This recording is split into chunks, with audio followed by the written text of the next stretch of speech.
Hello friends, ಎಲ್ಲರಿಗೂ ನಮಸ್ಕಾರ. ಇವತ್ತಿನ ಈ ಒಂದು ವಿಡಿಯೋದಲ್ಲಿ ನಾನಿವತ್ತು ನಿಮಗೆ ಅದರಲ್ಲೂ ಮಹಿಳೆಯರಿಗೆ ತುಂಬಾ ಉಪಯುಕ್ತ ಆಗುವಂತಹ ಒಂದು ಮಾಹಿತಿಯನ್ನು ತೊಗೊಂಡು ಬಂದಿದ್ದೀನಿ. ಹಾಗಿದ್ರೆ ಅದೇನಪ್ಪ ಅಂತ ನೀವು ತಿಳ್ಕೊಬೇಕಾ? ಅದಕ್ಕಿಂತ ಮುಂಚೆ ಯಾರೆಲ್ಲ ಇನ್ನೂ ನನ್ನ ಚಾನಲ್ಗೆ ಹೊಸಬ್ರಾಗಿದ್ದೀರಾ, ಹೊಸಬ್ರು ಇವತ್ತಿನ ಈ ಒಂದು ವಿಡಿಯೋನ ನೋಡ್ತಾ ಇದ್ದೀರಾ, ಪ್ಲೀಸ್ ಇವಾಗಲೇ ನನ್ನ ಚಾನಲ್ನ ಸಬ್ಸ್ಕ್ರೈಬ್ ಮಾಡ್ಕೊಳ್ಳಿ. ಆಗ ನಾನು ಹಾಕೋ ಹೊಸ ಇಂಟ್ರೆಸ್ಟಿಂಗ್ ವಿಡಿಯೋಗಳ ನೋಟಿಫಿಕೇಷನ್ಸ್ಗಳು ನಿಮಗೆ ಮೊದಲು ಬರುತ್ತೆ ಅಂತ ಅಷ್ಟೇ. ಹಾಗಿದ್ರೆ ಬನ್ನಿ ಫ್ರೆಂಡ್ಸ್, ಸ್ವಲ್ಪನೂ ತಡ ಮಾಡದೆ ವಿಡಿಯೋ ಏನು ಅಂತ ಶುರು ಮಾಡೋಣ. ಮೊದಲನೇದಾಗಿ ಈ ಒಂದು ಯೋಜನೆಯನ್ನು ಯಾವ ಕಾರಣಕ್ಕಾಗಿ ಜಾರಿಗೆ ತಂದರು ಅಂತ ನೋಡೋದಾದರೆ, ಶಿಕ್ಷಣ ಸಾಮರ್ಥ್ಯ ಇದ್ದರೂ ಕೂಡ ಅನೇಕ ಮಹಿಳೆಯರಿಗೆ ಮನೆಯಿಂದ ಹೊರಗಡೆ ಹೋಗಿ ಕೆಲಸ ಮಾಡೋದಕ್ಕೆ ಸಾಧ್ಯ ಆಗ್ತಾ ಇರೋದಿಲ್ಲ ಸ್ನೇಹಿತರೆ. ಬಿಡುವಿನ ಟೈಮ್ನಲ್ಲಿ ವರ್ಕ್ ಫ್ರಮ್ ಹೋಮ್ ಯಾವುದಾದ್ರೂ ಕೆಲಸ ಇದೆಯಾ, ಏನಿದೆ ಅಂತ ಅನೇಕ ಸೋಷಿಯಲ್ ಮೀಡಿಯಾಗಳಲ್ಲಿ ಸಾಕಷ್ಟು ಹುಡುಕ್ತಾ ಇರ್ತಾರೆ. ಅದರಲ್ಲಿ ಕೆಲವೊಂದಷ್ಟು ಸೋಷಿಯಲ್ ಮೀಡಿಯಾಗಳಲ್ಲಿ ವರ್ಕ್ ಫ್ರಮ್ ಹೋಮ್ಗಳ ಜಾಹೀರಾತು ಬರ್ತಾ ಇರುತ್ತೆ. ಆದರೆ ಅದನ್ನು ನಂಬೋದು ತುಂಬ ಕಷ್ಟ ಅಂತಲೇ ಹೇಳ್ಬೋದು.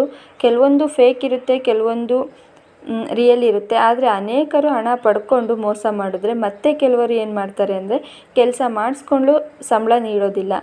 ಆದರೆ ಈ ಒಂದು ಯೋಜನೆಯ ಅಡಿ ಯಾವುದೇ ರೀತಿ ಮೋಸ ಇಲ್ಲದೆ ನಿಮ್ಮ ಒಂದು ಅರ್ಹತೆಗೆ ತಕ್ಕಂತೆ ಮನೆಯಲ್ಲೇ ಕೂತ್ಕೊಂಡು ಹೇಗೆ ಕೆಲಸ ಮಾಡಬೇಕು ಅನ್ನೋದು ಈ ಒಂದು ಯೋಜನೆಯ ಉದ್ದೇಶ ಆಗಿರುತ್ತೆ ಸ್ನೇಹಿತರೆ.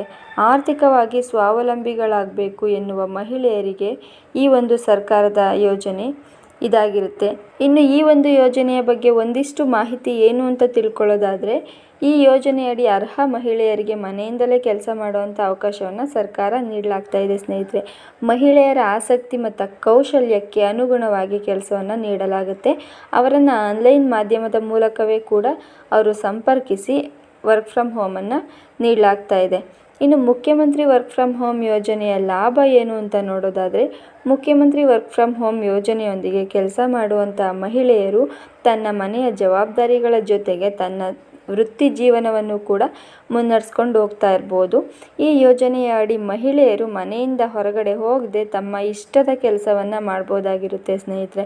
ಇದು ಸಮಯ ಮತ್ತು ಪ್ರಯಾಣ ವೆಚ್ಚವನ್ನು ಕೂಡ ಉಳಿಸಲಾಗುತ್ತೆ. ಇದು ಅವರ ವೈಯಕ್ತಿಕ ಆದಾಯವನ್ನು ಕೂಡ ಹೆಚ್ಚಿಸೋದಲ್ಲದೆ ಇಡೀ ಕುಟುಂಬದ ಆರ್ಥಿಕ ಸ್ಥಿತಿಯನ್ನು ಕೂಡ ಸುಧಾರಿಸುವಂಥ ಒಂದು ವೃತ್ತಿ ಇದಾಗಿರುತ್ತೆ ಸ್ನೇಹಿತರೆ. ಇನ್ನು ಮುಖ್ಯಮಂತ್ರಿ ವರ್ಕ್ ಫ್ರಮ್ ಹೋಮ್ ಯೋಜನೆಯ ಅಡಿಯಲ್ಲಿ ತರಬೇತಿ ಪ್ರೋಗ್ರಾಮ್ ಕೂಡ ನಡೆಸಲಾಗುತ್ತೆ. ಇದರಿಂದ ಮಹಿಳೆಯರು ಹೊಸ ಕೌಶಲ್ಯಗಳನ್ನು ಕಲಿಯಬಹುದಾಗಿರುತ್ತೆ. ಮಹಿಳೆಯರು ತಮ್ಮ ಮನೆ ಮತ್ತು ವೃತ್ತಿ ಜೀವನದ ನಡುವೆ ಉತ್ತಮ ಸಮತೋಲನವನ್ನು ಕಾಯ್ದುಕೊಳ್ಳೋದು ಈ ಒಂದು ಯೋಜನೆ ಬೆಸ್ಟ್ ಅಂತಲೇ ಹೇಳ್ಬೋದಾಗಿರುತ್ತೆ ಸ್ನೇಹಿತರೆ. ಇನ್ನು ವರ್ಕ್ ಫ್ರಮ್ ಹೋಮ್ ಯೋಜನೆಗೆ ಅರ್ಜಿಯನ್ನು ಹೇಗೆ ಸಲ್ಲಿಸಲು ಬೇಕಾದ ಅರ್ಹತೆಗಳು ಯಾವ್ಯಾವು ಅಂತ ನೋಡೋದಾದರೆ, ಮಹಿಳೆಯರು ಕನಿಷ್ಠ 18 ವರ್ಷ ಮೇಲ್ಪಟ್ಟವರಾಗಿರಲೇಬೇಕು. ಮಹಿಳೆಯರಿಗೆ ಮಾತ್ರ ಅರ್ಜಿ ಸಲ್ಲಿಸಲು ಈ ಒಂದು ಯೋಜನೆಗೆ ಅರ್ಹ ಅವಕಾಶ ಇದ್ದೇ ಇರುತ್ತೆ ಸ್ನೇಹಿತರೆ.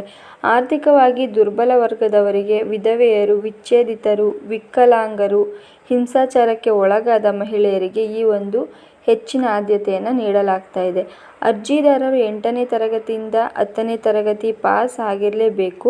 ಇನ್ನು ಶಿಕ್ಷಣಕ್ಕೆ ತಕ್ಕಂತೆ ಉದ್ಯೋಗವನ್ನು ನೀಡಲಾಗ್ತಾ ಇದೆ ಅಂತ ತಿಳಿಸಲಾಗಿದೆ ಸ್ನೇಹಿತರೆ. ಈ ಯೋಜನೆಯ ಜಾರಿಯಲ್ಲಿರುವಂತಹ ರಾಜ್ಯದ ಶಾಶ್ವತ ನಿವಾಸಿಯಾಗಿರಲೇಬೇಕು. ಅಂದರೆ ಕರ್ನಾಟಕದವರಾಗಿರಲೇಬೇಕು. ಬೇರೆ ರಾಜ್ಯದವರಾಗಿದ್ದರೆ ಈ ಒಂದು ಯೋಜನೆಗೆ ಅರ್ಹರಾಗಿರೋದಿಲ್ಲ ಅಂತ ಮೆನ್ಷನ್ ಮಾಡಿದ್ದಾರೆ ಸ್ನೇಹಿತರೆ. ಯೋಜನೆಗೆ ಅರ್ಜಿಯನ್ನು ಹೇಗೆ ಸಲ್ಲಿಸಬೇಕು ಅಂತ ನೋಡೋದಾದರೆ, ಮುಖ್ಯಮಂತ್ರಿ ವರ್ಕ್ ಫ್ರಮ್ ಹೋಮ್ ಯೋಜನೆಯ ಅಧಿಕೃತ ವೆಬ್ಸೈಟ್ಗೆ ಭೇಟಿ ನೀಡಬೇಕು. ಅಲ್ಲಿರುವಂಥ ಅಧಿಕೃತ ವೆಬ್ಸೈಟ್ನಲ್ಲಿ ಲಭ್ಯವಿರುವಂತಹ ಅನ್ಬೋರ್ಡಿಂಗ್ ಆಯ್ಕೆಯನ್ನು ನಾವು ಕ್ಲಿಕ್ ಮಾಡಿ ಆನ್ಲೈನ್ ನೋಂದಣಿಯಲ್ಲಿ ಫಾರ್ಮ್ ಓಪನ್ ಆದಮೇಲೆ ಅಗತ್ಯವಿರುವಂತಹ ಎಲ್ಲ ಮಾಹಿತಿಯನ್ನು ಕೂಡ ಭರ್ತಿ ಮಾಡಬೇಕು. ಅಗತ್ಯವಿರುವ ಎಲ್ಲ ದಾಖಲೆಗಳನ್ನು ಕೂಡ ಸ್ಕ್ಯಾನ್ ಮಾಡಿ ಅಪ್ಲೋಡ್ ಮಾಡಿ ನಂತರ ಅಂತಿಮವಾಗಿ ಸಬ್ಮಿಟ್ ಬಟನ್ ಮೇಲೆ ಕ್ಲಿಕ್ ಮಾಡಿ ರಿಜಿಸ್ಟರ್. ನಂತರ ನೋಂದಣಿ ID ಮತ್ತು ಪಾಸ್ವರ್ಡ್ ಸಿಗುತ್ತೆ. ಮತ್ತೆ ವೆಬ್ಸೈಟ್ಗೆ ಲಾಗಿನ್ ಆಗಿ ಮತ್ತು ನಿಮ್ಮ ನೆಚ್ಚಿನ ಕೆಲಸವನ್ನು ಆಯ್ಕೆ ಮಾಡಿ ನೀವು ಅರ್ಜಿಯನ್ನು ಸಲ್ಲಿಸಬಹುದಾಗಿರುತ್ತೆ ಸ್ನೇಹಿತರೆ. ಇನ್ನು ಈ ಒಂದು ಯೋಜನೆಗೆ ಅರ್ಜಿ ಸಲ್ಲಿಸಲು ಬೇಕಾಗಿರುವಂಥ ಅಗತ್ಯ ದಾಖಲೆಗಳು ಏನೇನು ಅಂತ ನೋಡೋದಾದರೆ, SSO ID, ಆಧಾರ್ ಕಾರ್ಡ್ ಸಂಖ್ಯೆ, ಮೊಬೈಲ್ ಸಂಖ್ಯೆ, ಇಮೇಲ್ ID, ಉನ್ನತ ಶಿಕ್ಷಣದ ಅರ್ಹತೆ ಪ್ರಮಾಣಪತ್ರ, ಇನ್ನು ಕೆಲಸದ ಅನುಭವಕ್ಕೆ ಸಂಬಂಧಿಸಿದಂಥ ದಾಖಲೆಗಳು, ಕೌಶಲ್ಯ ಪ್ರಮಾಣಪತ್ರ, ಇದಿಷ್ಟು ಬೇಕಾಗಿರುವಂಥ ಅಗತ್ಯ ದಾಖಲೆಗಳಾಗಿರುತ್ತೆ ಸ್ನೇಹಿತರೆ. ಇನ್ನು ಈ ಒಂದು ಯೋಜನೆಗೆ ಹೇಗೆ ಅರ್ಜಿಯನ್ನು ಸಲ್ಲಿಸಬೇಕು ಅಂತ ನಿಮ್ಗೆ ಏನಾದರೂ ಒಂದು ವೇಳೆ ಗೊತ್ತಾಗಲಿಲ್ಲ ಅಂದರೆ ಕಮೆಂಟ್ ಸೆಕ್ಷನ್ಗೆ ಹೋಗಿ ಹೌ ಟು ಅಪ್ಲೈ ಅಂತ ಕಮೆಂಟ್ ಮಾಡಿ. ನಾನು ಈ ಒಂದು ಯೋಜನೆಯ ಬಗ್ಗೆ ಹೇಗೆ ಅರ್ಜಿಯನ್ನು ಸಲ್ಲಿಸಬೇಕು ಎಂಬುದರ ಒಂದು ಮಾಹಿತಿಯನ್ನು ತಿಳಿಸ್ಕೊಡ್ತೀನಿ.